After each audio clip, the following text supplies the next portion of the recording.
Hello everyone and welcome back to Sandy Says. In today's video I'm going to show you how to open and close the Evenflo Pivot travel stroller.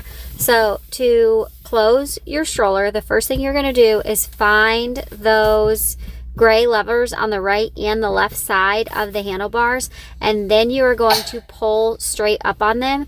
That will allow your stroller to fold straight back. And then on the left side of your stroller there is a little latch, and that should engage. If it doesn't, you just need to squeeze your like frame together a little bit more, and then it will latch and engage.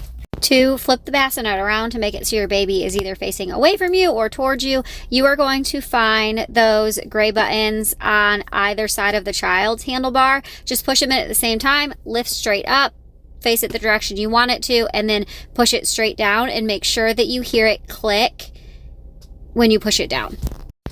To open your stroller on the left side, you're going to find that little gray latch. You're just going to pull it straight out and then lift up on the handlebar. So when you pull it out, it'll disengage from the frame, and then once that's unlatched, you just pull up on the handlebars and the stroller will open up, and then just push down on it a little bit and you will hear it snap into place. If you found this video helpful, please hit the like button down below and leave a comment, or hit that hype button. If you're new, please hit the subscribe button. It really helps my channel out. And if you're feeling extra spendy, please send me some rubies. Again, it really helps me out. I'll see you guys in